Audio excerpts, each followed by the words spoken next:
base doon sa personal kong understanding, no? Kundi kung ano yung konteksto at katotohanan doon sa scripture, at hayaan po natin ng scripture ang siyang magbigay ng kahulugan doon sa kanya pong sariling sa sarili pong pagkakahayag. So, sa Revelation chapter 3 verse 16 to 17.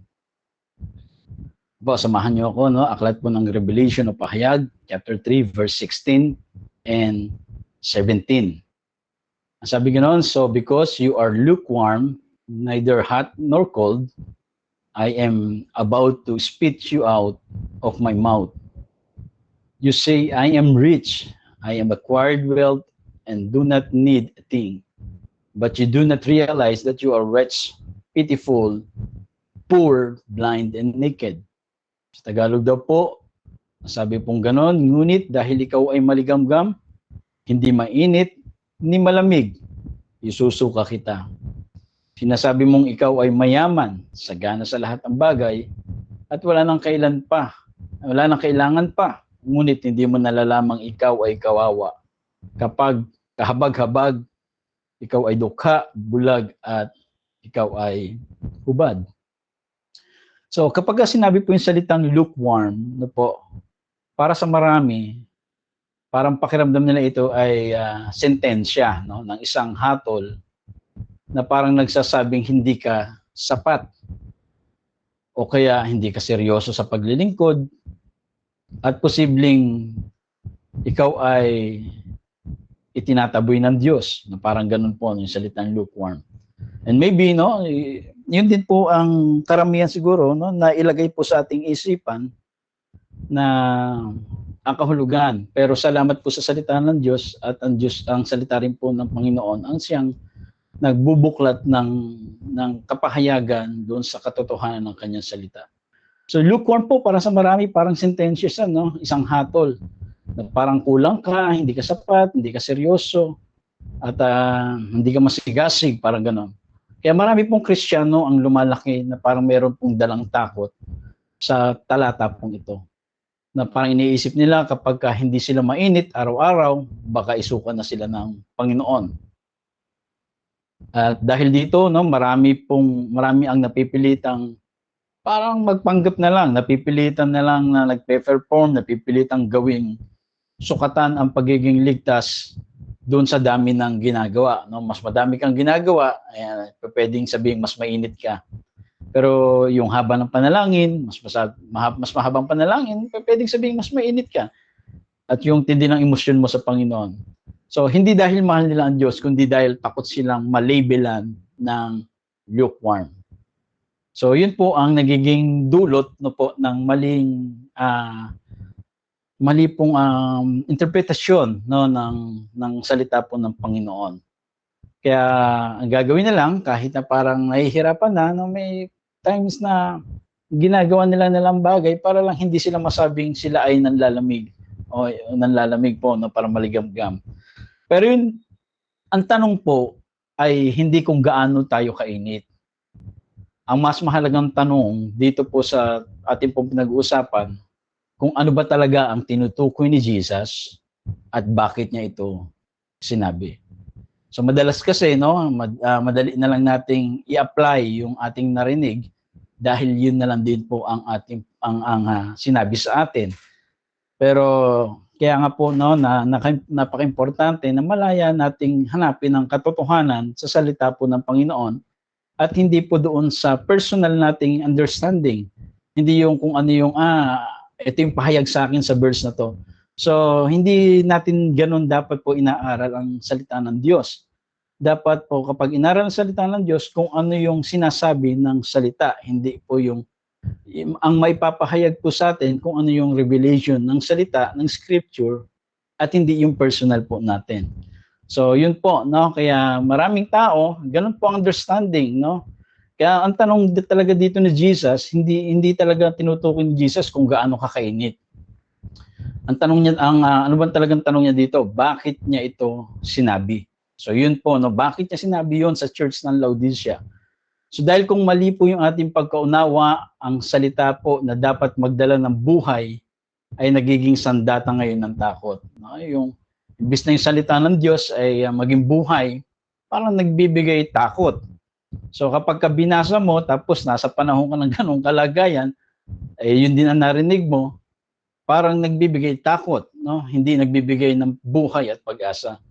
At yung babala po na dapat magdala ng paggising, no? Yung salita po ng Panginoon, minsan ito po ay ginigising tayo doon sa katotohanan.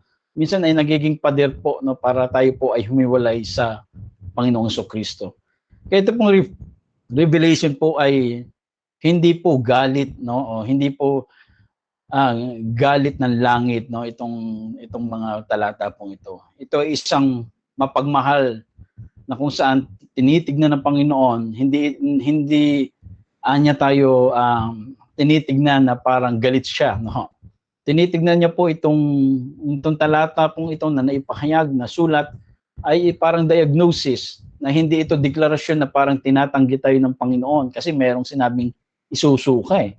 Pero kailangan nating maintindihan po lahat ng yon. Bagkos ito po ay paanyaya ng pagbabalik. So yun po yung kailangan na makita po natin doon. So the first thing, of course, paano natin maunawaan po ang salita po ng Panginoon? So kailangan maunawaan natin, makita natin ang konteksto, no? Huwag po natin tignan yung verse lang na sarili lang siya at nag-iisa. Kasi kung hindi natin nahanapin po yung context po ng verse na yon, mamamatay po yung tunay pong kahulugan nun. At magkakaroon po, magsusulputan ng iba't ibang meaning. Kasi bakit? Tinanggal natin siya sa context. Kaya napaka-importante po na lagi nating ibinabalik sa context. So ano bang context po nitong lukewarm, no? Doon sa geography po, no, na tingnan po natin as geography na nagbubukas po ng kahulugan. No, hindi po aksidente at hindi lang ito metaphorical, no po. Ang ginamit ni Jesus, yung salitang lukewarm.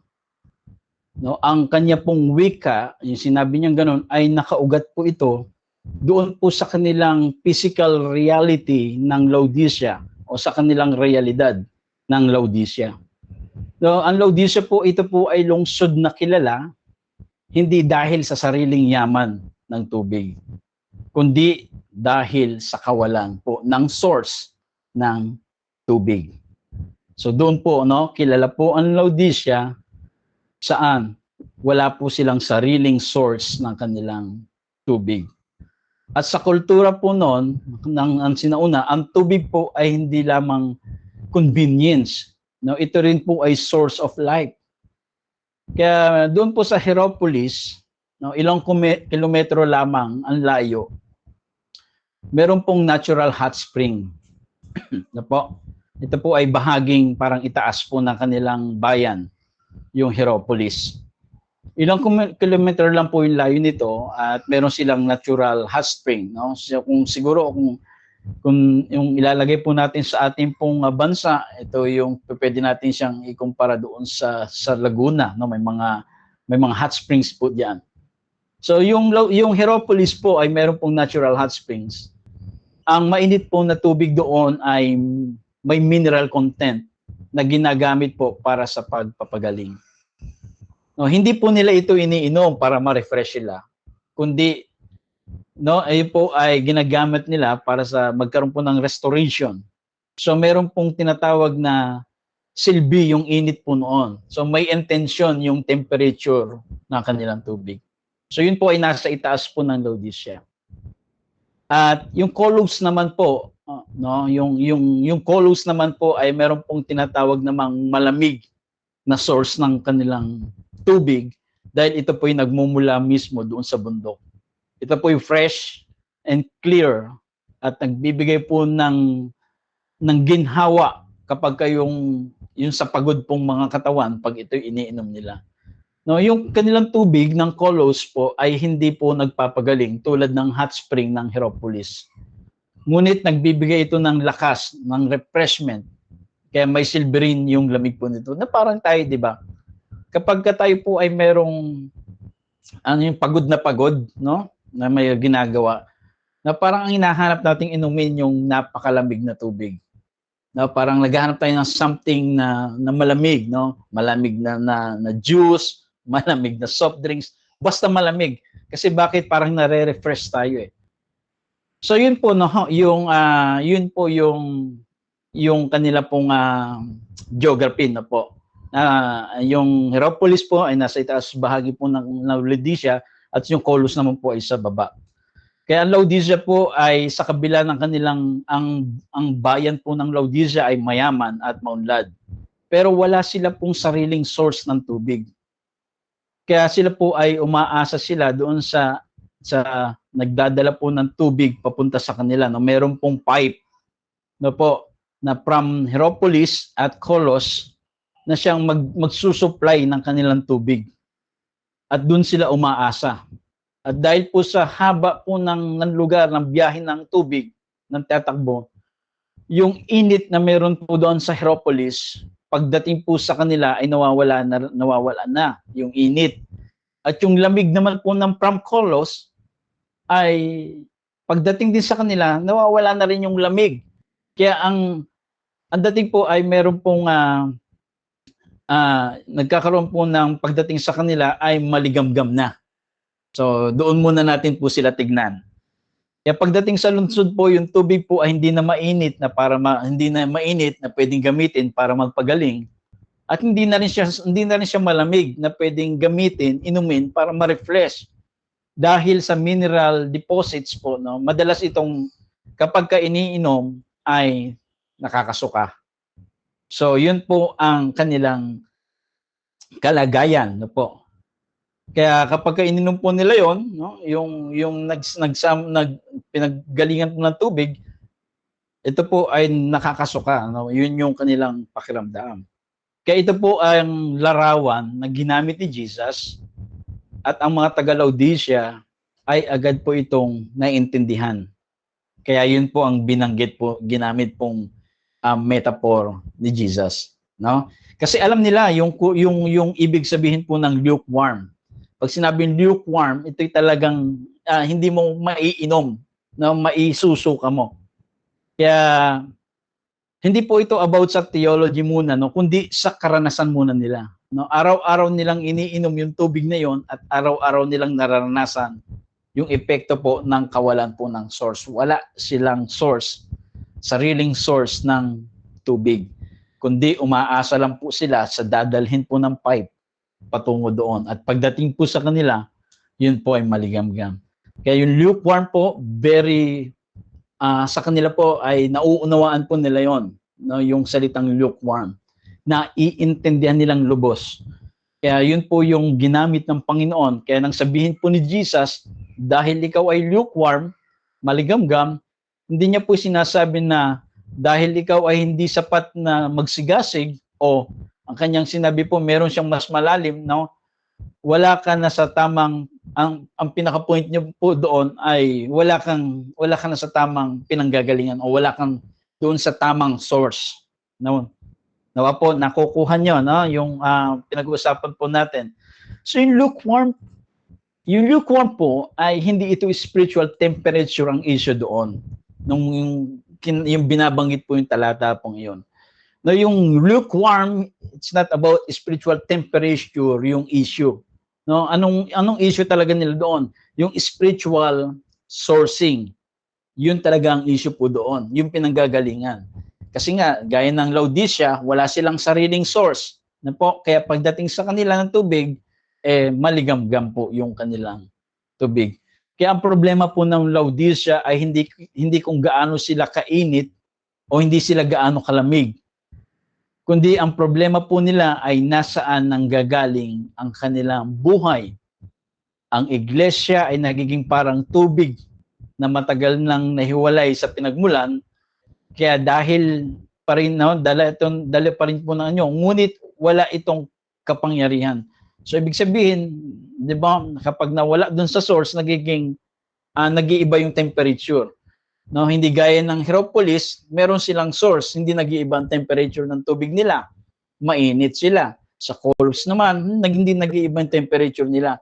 Ito po ay malamig. Nga lang, dahil sila wala talagang source,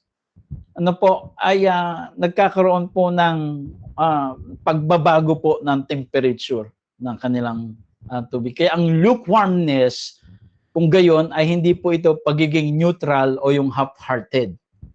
Ito po yung buhay na galing dapat sa ibang buhay. Kundi ibig sabihin po, hindi ito hindi na direkta kay Christ kapag ang iglesia po ay nabubuhay doon sa alaala po ng presensya, no, sa sistema ng nakaraan o yung sa structure po ng tao, nawawala po yung freshness ng buhay po ng just meaning, anong ibig sabihin po noon?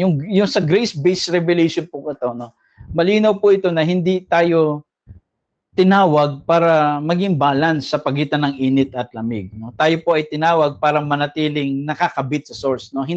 Again, ulitin po natin, hindi dito issue yung temperature natin, yung init, hindi yung lamig, kundi yung source ang pinaka point po dito sa talata pong ito. No, kapag kayong connection po natin ay buo, ang init po ay nagiging healing. Yun po yung message po doon. No, kapag ang connection din natin ay buo, yung lamig po ay nagiging refreshing. Pero ngunit kapag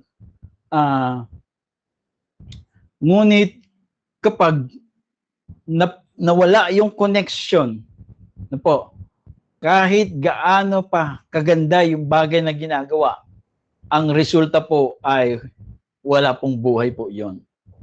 So ano pong ibig sabihin ko po, no, doon sa talatang ginagawa po pinag-aaralan po natin, no, ito po ay yung mga bagay na ginagawa po natin, no, sa paglilingkod po natin sa Panginoon. Kung tayo po ay malinaw yung source natin ay ang Panginoon, nagpo-produce po ito ng healing.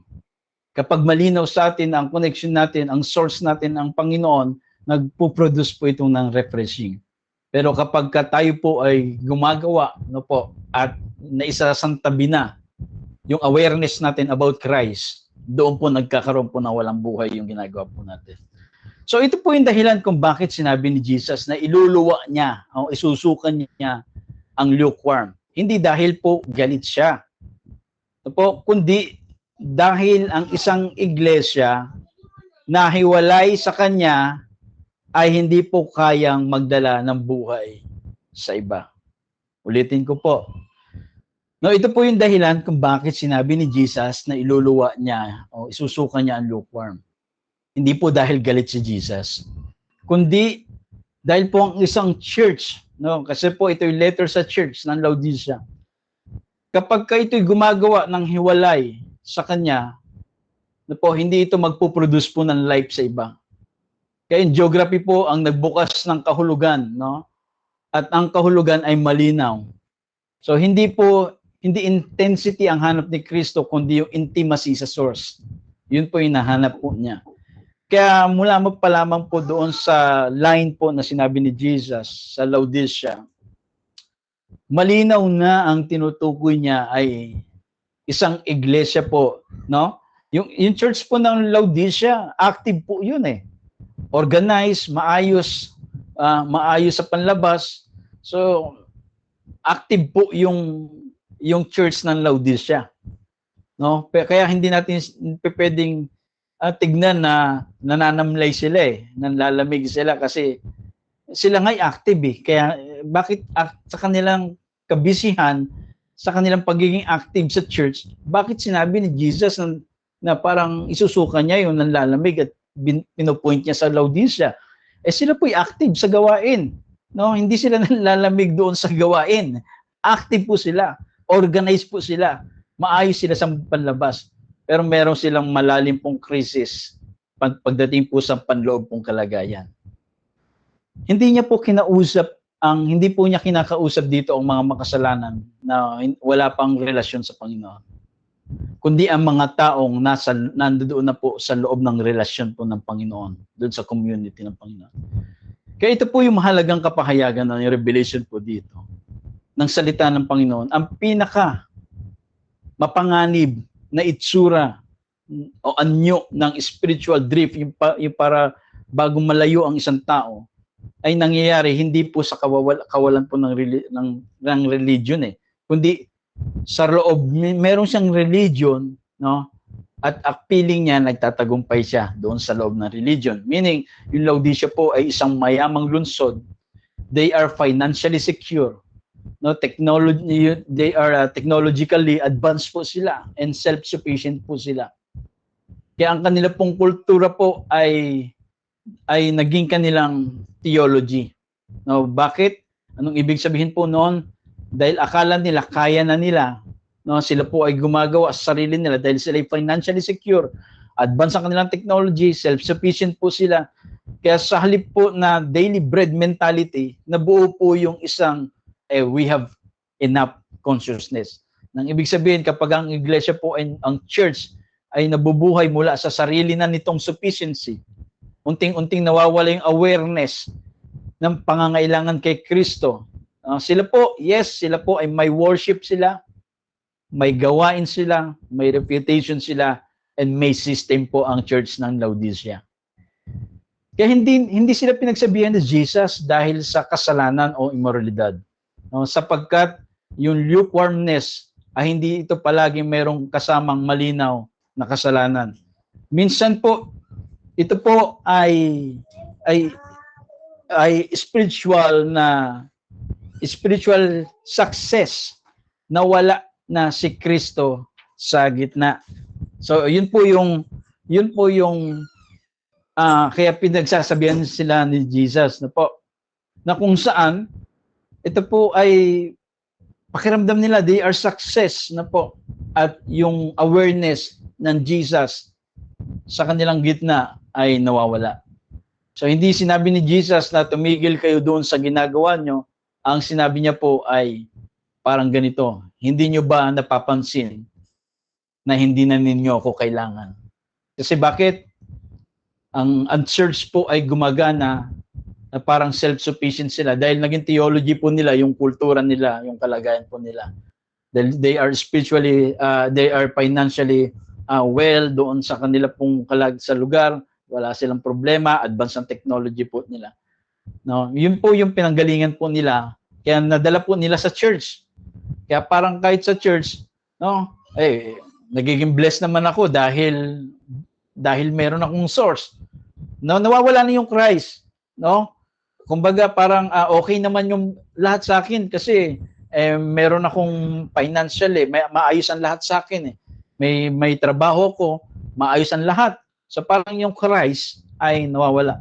Kaya dito po nagmumula yung tunay pong kahulugan ng lukewarmness. But again, sabihin ko, active po itong mga to sa church. May mga program po sila. So hindi ito kakulangan sa apoy ng emotion, sa fire. Ang kakulangan sa service, sila nga po ay active sa church. Ano po yung lukewarmness? Dito po nagawa, ito po yung paglipat ng source ng buhay. Kaya kanina, pinakita muna natin yung geographical, yung kanilang kalagayan. Wala silang source. Ang source ng kanilang tubig ay from Colossus at sa another city. Doon po nanggagaling po ang source nila. Kaya pagdating sa kanila, maligamgam na po yung tubig. Kaya ginamit po yung term na yun ni Jesus pagdating sa ginagawa nila sa church. Na yung kanilang source na po ay hindi na si Jesus. Kaya ito po ay nagiging lukewarm. Okay?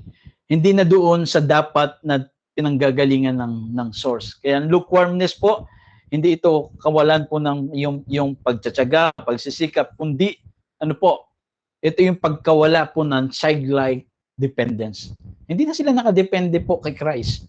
Hindi na sila nakadepende kay Christ. Gumagawa sila sa church, yes, pero sa sarili na nilang lakas, sa sarili na nilang effort, sa sarili na nilang punad. At sila na lang po yung gumagana. Dahil bakit? Alam nila na pwedeng gumana yon dahil mayaman po ang kanila pong bayan. So hindi po ito kakulangan po ng pagiging active po sa church, kundi kakulangan po ng pagkakaunawa doon sa source. At dito po nagiging malinaw yung babala po ni Jesus. Kapag ang isang church ay punong-puno, ngunit hindi umaasa doon kay Christ. Aktibo sila, ngunit hindi na nakakabit doon sa tunay na source ang kanilang ginagawa. Matagumpay, ngunit hindi sila dependent. Nasa panganib itong parang sila po ay nasa posisyon po ng lukewarmness. Na kahit po sila po ay patuloy pong maganda, sabihin na nating maganda yung nangyayari doon sa kanilang church, pero nakikita silang lukewarm ng Panginoon. Kasi bakit po? Dahil wala si Christ. Puro self-effort na po ang kanilang ginagawa. Kaya ito po yung mensahe sa Laodicea.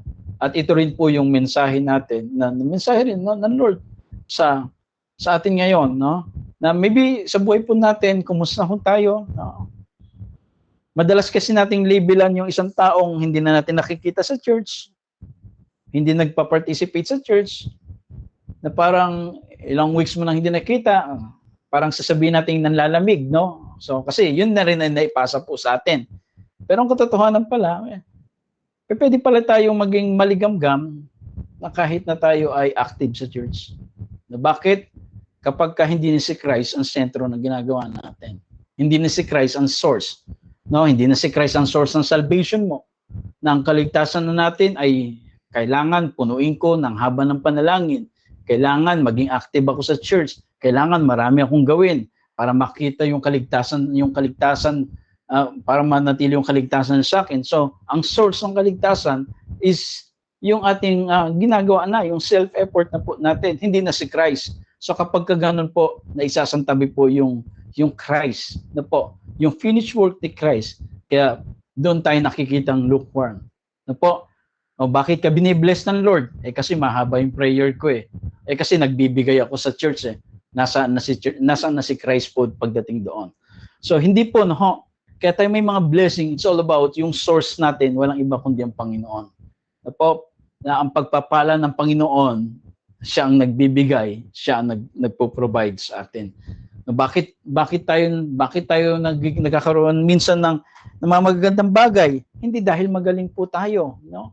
Kung tinitingin mo, kaya ako nagawa ito kasi pinagsikapan ko, nagtiyaga ako. Yes, bahagi po 'yun, pero hindi 'yun ang main source mo dapat. Lagi mong balikan ang source ng lahat ay si Christ. Si Kristo ang source ng lahat. Kung meron kang galing, may kakayanan ka, may talino ka, siya ang source ng lahat. Lagi dapat tayong bukas ang awareness natin pagdating kay Christ. Kaya yung lukewarmness po ay hindi ito patungkol sa ilang linggo na natin hindi nakikita sa church, na parang hindi natin nakakasama sa ministry, no? Hindi po panlalamig 'yon. No, baka 'yun po ay napapagod na yung mga 'yon, no, napapagod doon sa system na baka naipapasa sa kanila na ang pagsiserve ay kailangang merong hirap na kailangang danasin. Nang ibig sabihin yung bigat po ng commitment, na kung saan dahil sa bigat ng commitment, doon sila nawawala. So hindi sila nanlalamig. No po, kumbaga sila po ay napapagod na. Kaya kailangan po napapalitan. Kaya nga ang offer po ni Jesus, kapag kay Jesus tayo, hindi bigat eh. Ang ino-offer niya po yung magaan na pamatok. Dahil magaan yung pamatok, dapat nag-i-enjoy ang bawat isa pagdating po sa pag-serve. Hindi yung nagmamanipulate, no? Hindi yung porke hindi nagawa yung isang bagay na pinagagawa, no po, meron nang masasabi. No? O kaya hindi lang naka-join sa isang fellowship, sasabihin inuna na yung iba. Nakalimutan na yung Panginoon. Kaya ganun po, kaya nagiging mabigat eh. No po? Kaya hindi si Jesus po ang sentro kapag ganun. Kaya nagiging lukewarm ang isang mananampalataya kapag more on effort na sa kanyang sarili at ang kanyang basihan po ng spiritual niya is yung kanyang pagiging active doon sa ministry. Sa dami ng ginagawa niya, sa dami ng verse na alam niya, sa haba ng prayer niya, sa pagbibigay po niya, hindi po masama ang lahat ng ito. No po, kung kaya natin gawin po yan, gawin po natin. Pero lagi po nating ikabit na po na hindi po yan ang mahalaga. Ang mahalaga po ay nauunawaan mo kung sino yung pinanggagalingan mo sa bawat ginagawa natin sa ating pong ministry. So, yun po, no? Yun yung bagay na kailangan natin makita. Kaya yung hot cold and lukewarm ay kailangan natin maunawaan po. Yung hot at cold po ay wala hong masama po doon, no? Kaya nga sabi po ni Jesus, di ba? Eh, kung mainit ka, magpakiinit ka. Kung malamig ka, eh doon ka sa malamig. So kasi bakit? Wala hong masama po doon sa hot and cold eh. Kasi yung hot, yung hot po, ito po ay yung source po nga noon na sa Hierapolis, it's source po ng tubig, yung hot. Nagbibigay po ng healing. Yung cold naman po ay nagbibigay po ng refreshing. Kaya ito po minsan po ang madalas po na ipasa, no? Kinamulatan po natin. Pag sinasabing isang tao mainit, siya po spiritually alive, siya po on fire, no? Yan po ay approved. Pagka yung isa naman po ay cold, ito yung taong makasalanan, ito yung walang Diyos, ito yung rejected. Pero yung lukewarm daw, ito naman po yung half-hearted, no po? Ito yung half-hearted, kaya nagiging lukewarm. So yun po yung naipasa po sa atin. Pero ngayong gabi pong ito, nawa ay nabubuksan po yung kaisipan po natin na po sa mga salita pong ito. No, yung hot and cold ay hindi po patungkol po doon sa bagay po na kung anong kalagayan po ng ating pong spiritual. Kaya ngunit po, no, yung ganitong kaya kung ganito natin po titignan o babasahin ng salita po ng Panginoon, nawawala po yung salita po ng Panginoon, no? Kaya doon sa lugar po ng Laodicea, ito po ay interpretation na kung saan na hiniram mula po doon sa modern emotional na spirituality po nila na hindi mula sa doon sa first century reality. Na ibig sabihin po, meron silang pinanggalingan yung salita po na yon. Kaya yung actual po na context po dito, ang hot water po ay ng Hierapolis ay hindi po iniinom para sa excitement, kundi ito po ay ginagamit para sa healing. And the cold water naman po ng Colossus ay hindi tanda po ng rebellion. Yung cold water, walang relasyon sa Panginoon. Hindi po yon. Ito po ay ginagamit po, no, yung cold water ay ginagamit po para sa refreshment. Kaya pareho pong may malinaw pong purpose, no, yung hot and cold. Parehong may halaga, parehong nagbibigay buhay. Bakit? No, bakit parehong nagbibigay buhay? Kasi meron po silang malinaw ang source po nila. Malinaw ang source ng Hierapolis, malinaw po ang source ng Colossus. Ang pagdating nga lang po sa Laodicea, wala silang source. Kaya nagiging maligamgam. Kaya yung bawat ginagawa natin, kapag wala na si Jesus na nagiging source, yun po yung lukewarmness, no po?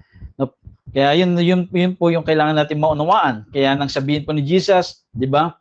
I wish you were cold or hot. Hindi niya sinabi na pumili ka, no, ng extreme. Sinasabi niya, no, hindi niya sinabi po doon. Kundi ang sinasabi niya rito ay maging kapaki-pakinabang kang muli. Kaya ang problema po ng Laodicea ay hindi po kakulangan ng kanilang pagiging active o sigasig o damdamin nila pagdating po sa gawain. Ang kanilang problema ay wala na silang naibibigay na buhay sa iba. Bakit? Kasi hindi na si Jesus ang source po nila. Kaya sila ay parang tubig na hindi na nagpapagaling, hindi na nakakapag-refresh dahil matagal nang naghiwalay. Nakahiwalay po doon sa pinagmumulan o yung source. Kaya yung lukewarm po, hindi po to yung in-between faith. No, hindi mainit, hindi malamig, maligamgam. Hindi po yun ang lukewarm. Ang lukewarm po ay faith na disconnected sa source. Again, ulitin ko, ang lukewarm po ay faith na disconnected sa source. Kasi yan po ang sitwasyon po ng Laodicea. They are disconnected dun sa source. Na wala silang sariling source, kaya maligamgam po yung dumadating po sa kanila. Kaya yung lukewarm, nauunawaan po nila kagad yun. Naintindihan po nila yun. Kaya ito yung dahilan kung bakit ang lukewarm lamang ang tinanggihan. No? Hindi tinanggihan ni Jesus ba't hindi niya tinanggihan yung cold? Kung ang cold po ay ito yung mga taong walang relasyon sa Diyos, ba't hindi niya tinanggihan yon? Dapat yung hot lang. Bakit parehas? No? Bakit yung hot and cold? Ba't binanggit niya kung malamig ka, magpakalamig ka. Mainit ka, magpakainit ka. Na bakit sasabihin ni Jesus yun kung ang tinutukoy niya po doon is yung ating pagiging activeness o yung ating pong yung pagiging relasyon natin sa Panginoon. So hindi po, no? Kasi bakit? Yung hot and cold po kasi ay parehas nagbibigay po ng buhay. Yung cold nagbibigay ng refreshment, yung hot nagbibigay ng healing. Yung lukewarm lang ang walang buhay pong naibibigay. Kaya pagdating po sa kanila ng tubig ng maligamgam, wala na hong mineral po yun na nagbibigay ng sustansya sa kanila. Kaya ganoon din po, no? Wala nang buhay pag disconnected po sa source. Kaya ito po yung bagay na kung saan ng isang church ay hindi po magiging spiritual busy, ngunit sila ay functionally barren. No, ibig sabihin, maraming ginagawa pero hindi nagpo-produce po ng buhay. Maraming ginagawa, active yung church, active ka rin sa church, pero pagdating sa ibang tao, no, parang walang buhay na ibibigay ka. No, bakit? Kasi nga spiritual busy ka pero hindi ka nagpo-produce mo ng life. Kaya ang tanong po ni Jesus ay hindi yung kung gaano ka kainit. Ang tanong niya po, ano ang naibibigay mo at sino ang source mo? Kaya ang buhay po ay nanggagaling kay Kristo, no? Ang init po ay nagiging biyaya para doon sa mga taong naghahanap ng pag-asa, mga sugatan. Kaya yung lamig naman po ay nagiging kapahingahan sa mga taong pagod na sa buhay. Kaya ang presensya po ay nagiging daluyan po ng buhay. So kapag kaganyan po ang dumadaloy, no, sa church at maging sa buhay po, laging nakikita mo na si Jesus ang source, hindi gawain ng source. Si Jesus ang source, hindi yung ginawa mo ang source, no? Yun po ay nakakapagbigay po ng buhay. Kapag ang source po ay napalitan ng sistema, ng karanasan, o ng sariling kakayahan, o kaya ng maling pagkaunawa, nawawala po yung effectiveness. Nawawala ang overflow, naiiwan po yung anyo, at wala na yung power po doon. Ang bottom line, ang hot and cold ay hindi po kalaban ni Jesus. Ang pinag-uusapan nila dito is yung disconnection. Yun po yung tunay pong problema. Hindi yung intensity ang hinahanap ni Kristo, kundi yung usefulness na nagmumula sa tamang source. Kaya ito po ang sentro po ng diagnosis ni Jesus at malinaw ito sa kanyang sariling salita. Bakit sinabi po yun? Kasi yung next verse po doon, ang sabi pong ganon, Revelation chapter 3, verse 17. You say, I am rich, I am prospered, and I need nothing. No? Sabi ni Jesus, sinasabi niyo ikayo'y mayaman, kayo pinagpala, at hindi niyo na, wala na kayong kailangan.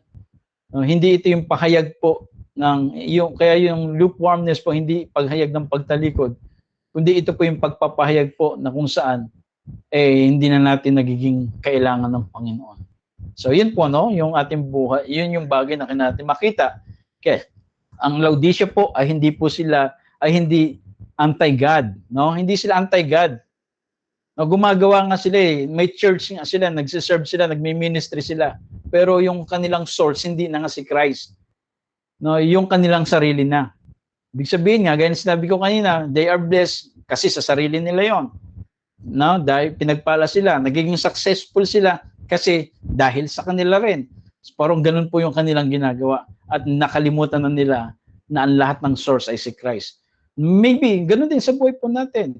Lagi natin tanong, kumusta? Sino ba ang source ng salvation po natin? Baka hanggang ngayon, ang source ng salvation mo ay yung pagiging kailangan active ako sa church, mainit ako. So, nagkaroon ka ng wrong concept. No? Bakit? Hindi natin naunawaan. Pagka gano'n na po, tayo ay lukewarm. Bakit? Kasi hindi si Jesus ang source mo eh. No? Kumbaga parang pagka nagkasala ako ngayon, mawawala yung kaligtasan ko. O sino ang source ng kaligtasan mo? Yung ginagawa mo na, hindi na si Jesus. So yun po nagkakaproblema. Yun yung pinupoint ni Jesus. No? Na tayo po ay pinapaalala na lagi nating makita na si Jesus. Na ang Panginoon, gaya ng sinasabi ko, yes, tama po na nagpipray kayo, dapat lang yan, ginagawa natin yan, resulta yan, no po, yung pagiging, yung pananalangin po natin. Pero hindi ho nagbibigay ang Panginoon dahil sa haba ng prayer po natin. Hindi rin nagbibigay ang Panginoon dahil sa intense ng prayer natin. Hindi rin nagbibigay ang Panginoon dahil sa lakas ng ating panalangin. Po, hindi ho. Kaya kung sasabihin kasi natin, ganun ang naging way ng pagkaunawa natin, ay kasi pinag-pray ko ng matagal yan eh. So yes, tama yung pinag-pray mo ng matagal, pero hindi yung prayer mo ang naging kasagutan. Yung kasagutan matagal lang binigay ng Panginoon, ibinigay niya lang. No, when it comes sa prayer, kinukuha lang po natin yung provision pong matagal nang ibinigay po ng Panginoon. So ganun po, no, yung mga bagay na nagkakaroon tayo, maging sa ministry na ginagawa po natin, it's not about you, no. It's hindi ikaw ang source, hindi ka malakas kasi hindi ka malakas ang spiritual mo ngayon na parang pakiramdam mo kasi active ka. Hindi po. Matagal na hong malakas ang spirit po natin. Ito po yung regalo po ng Panginoon. Kaya yung Laodicea, hindi sila anti-God, sila po ay post-dependence. Hindi po sila masama, hindi rin po sila suwail.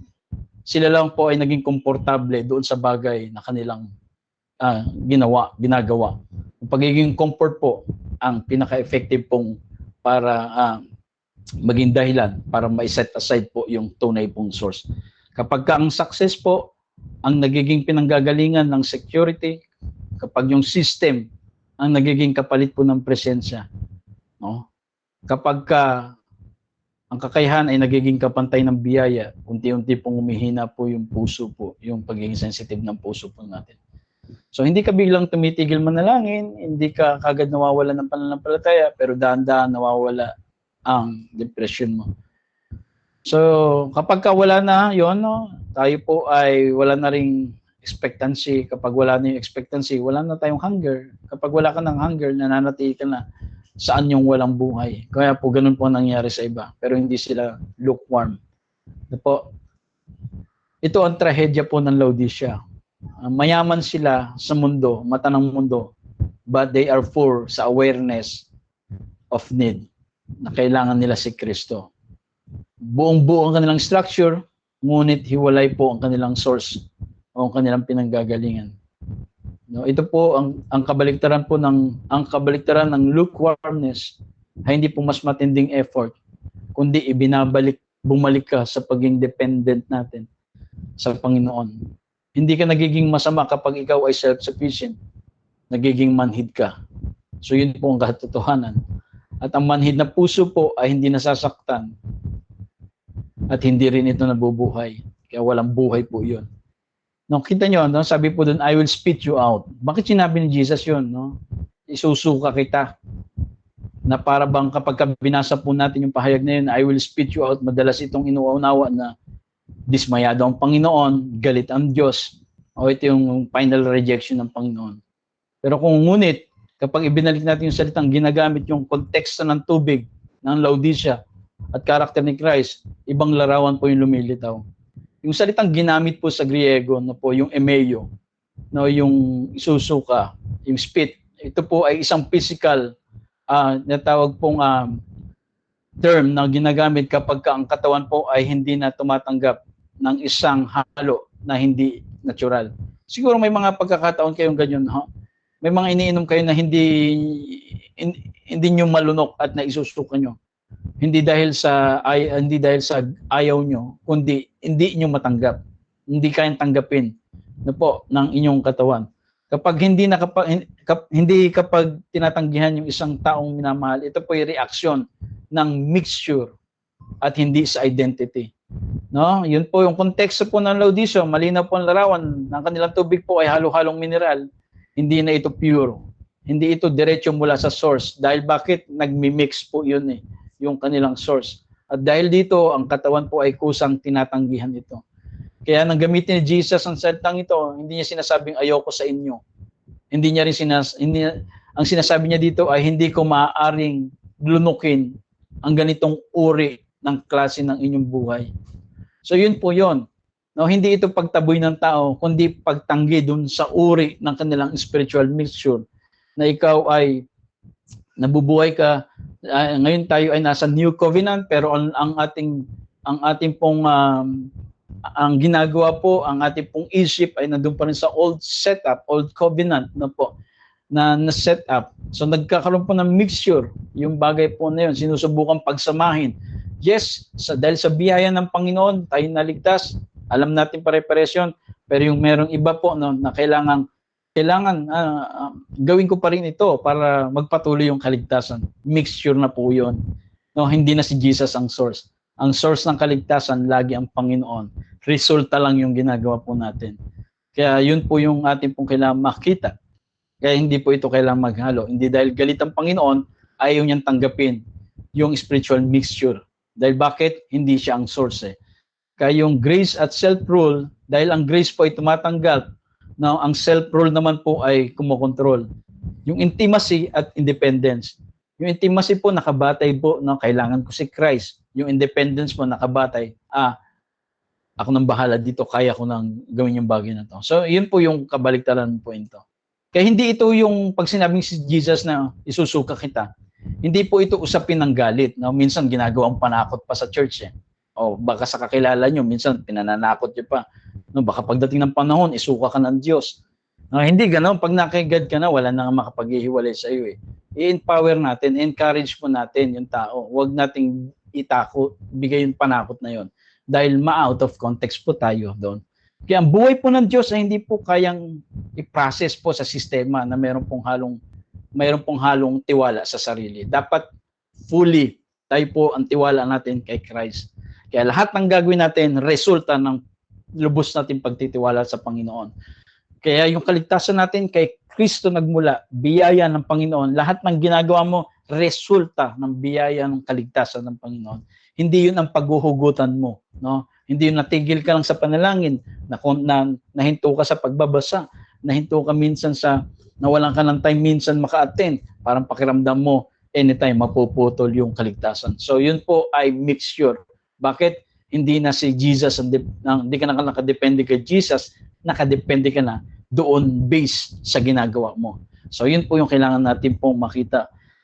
Yun po. Kaya dito po laging nagiging na nakita natin yung malinaw na kapahayagan. Hindi sinabi ni Jesus na lalayo siya. Sa katunayan, doon sa parehong chapter po na yon, no? Yung may mga sumunod po doon, siya po, sabi niya gano'n, siya po ay nakatayo sa pintuan at kumakatok. No, ibig sabihin, hindi iniwan ng Diyos, hindi iniwan ni Jesus yung Laodicea. No? Kundi kinakatok niya, ang tension niya po ay hindi abandonment, kundi ma-restore yung purity ng source ng lahat ng ginagawa. Kaya ang tanging tinatanggihan niya po yung tinatawag pong mixture. Walang dalang healing, walang dalang refreshment, at walang dalang buhay. At hindi kaya tinataboy ni Kristo, inaaniya kanyang piliin yung source dapat. Dapat ang piliin nating source ay ang Panginoon. Kapag ang source po natin ay siya lamang, ang buhay po ay nagiging malinaw, yung daloy ay nagiging malusog, at ang presensya po ay nagiging nourishing. Kaya yung sabi niya, I will spit you out, ay hindi po ito banta ng pagkawalan ng relasyon, kundi babala laban doon sa kung ano yung nagiging source mo. No? Kaya sabi niya, balikan po natin ang verse 20, behold, I stand at the door and knock. No, madalas siguro nagagamit po natin ito sa evangelism, no? Pero ito ay hindi evangelism verse para sa unbeliever. Ito po ay sinasabi sa isang iglesia na, church na eh. Yung kinakatok po ni Jesus, church. Ito po, mga mananampalataya na. No, hindi sila mga unbeliever na minsan nagagamit siguro natin, no? Ang Panginoon kumakatok sa puso mo, pagbuksan mo siya. So ang kinakatok niya po doon na yung pintuan ng church. Naisipin po natin na may church na nagsiserve sila, pero dahil hindi nga si Jesus ang source, parang laging nasa labas si Christ sa kanilang service, sa kanilang program. Wala yung presence ng Panginoon. Bakit? Kasi ginagawa nila sa self-effort po eh. May gawain para sa Diyos, pero wala yung Christ na source, no? Kaya pansinin po natin yung paraan niya. Hindi siya pumasok ng sapalitan, kundi hindi rin siya nanumbat, kundi siya po ay kumakatok. Anong ibig sabihin po noon? Yung grace po, biyaya ng Panginoon always knocks, laging kinakatok. So, ibig sabihin, no? Parang ganoon, may mga activity sila, pero ang Panginoon, parang nalulungkot siya sa lahat ng ginagawa nila. Parang walang Jesus. Wala yung Jesus doon. Bakit? Kasi magagaling na sila eh. Marami na silang alam eh. Lahat ng bagay na ginagawa nila, nairaran nila ang church dahil magaling kami. Dahil mayroon kaming ganitong program, dahil may ganito kaming system. Okay naman po ang lahat ng yan. Pero lagi nating balikan na even yung mga program and system po na yan, ang source ng lahat yan, si Jesus pa rin. Huwag natin ipagmamalaki po na dahil ito yung ginawa namin, kaya nagbunga yung ganito. Parang asan si Jesus doon? Yun po yung tanong. Bakit lumago yung gawain nyo? Kasi ganito yung ginawa namin eh. Ito yung isa ganito naging sistema namin. Ang tanong, nasan si Jesus doon? Baka wala na si Jesus. So lagi nating tatandaan, yes, hindi masama yung system, no, hindi masama ang program, pero wag natin tatanggalin yung source. Bakit lumago ang gawain? Dahil sa biyaya ng Panginoon, binigyan kami ng wisdom na ganito ang maging system, na ganito ang setup, siya ang nagbigay ng paglago. Yun po yung tama pong pagbibigay ng glory po sa Panginoon. Po, kaya yun po yung ating pinag-uusapan. Kaya una, suriin po natin ang pinanggagalingan ng ating buhay. Saan ba tayo kumukuha ng lakas? No, saan tayo sumukuha ng ating security? Saan, at ano yung ating identity? No, sino ba tayo kay Christ? Baka tingin mo pa rin ngayon sa sarili mo, isa kang makasalanan.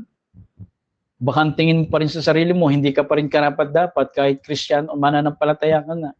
So pagka ganun, ang source mo, yung luma, hindi yung Christ na biyaya. No?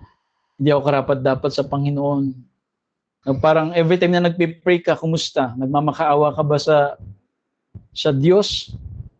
Eh sabi ng Panginoon, binigay niya yung term na pinaka-close na term. Tawagin natin siyang Aba. At kapag ka-Aba ho, yung lumalapit sa Ama, hindi ho nagmamakaawa. Punong-puno ng pasasalamat. Buksan po natin muli yung mga pinto natin kung nasa ganito tayong panahon. Na po, hindi isinasara ng Diyos ang pintuan, madalas tayo po ang nakasara. Dahil bakit? Nawawala na yung source natin, hindi ang Panginoon. Kaya piliin po natin maging dependence kay Christ. Yan tunay pong spiritual na maturity, hindi yung kaya ko na, kundi Lord, mas kailangan kita. Pag may pinagawa sa iyo, yes, kaya mong gawin, pero Lord, kailangan kita para makaya ko. Yun po dapat ang ating pong ang ating pong buhay pagdating po sa ganung pagkakataon. Kaya ang lukewarmness po, ang lukewarm, hindi ito tungkol sa init at hindi rin tungkol sa lamig, kundi ito tungkol sa pinanggagalingan, source. Hindi kakulangan ng passion, kundi pagkawala po ng dependence. Hindi nagbabanta sa Jesus na tayo itatanggi niya, inaanyayahan tayo na i-restore yung ating ginagawa para sa Panginoon na siya maging source. Sipa tayo manalangin, Panginoong Jesus, patawarin mo po ang sinuman, bawat isa kung may mga pagkakataong sandaling naging sapat sa amin, Lord, yung mga sarili namin lakas. Kaya ngayong gabi, muli namin binubuksan, Panginoon, mga pintuan ng aming pong mga sarili na hindi namin kailangan mas marami kaming ginagawa. Ang kailangan namin, ibalik namin ang sentro ng aming buhay sa iyo lang. Ikaw ang aming pinanggagalingan. Ikaw ang aming buhay. Ikaw ang aming lahat. Ano mang bagay, Panginoon, pinagtatagumpay niyo man kami sa lahat ng bagay, trabaho, family, ministry. Lord, salamat dahil ikaw ang pinagmumulan ng lahat ng ito. Salamat po sa pangalan ni Jesus. Amen. Amen. So praise God po, isang pinagpalang gabi po sa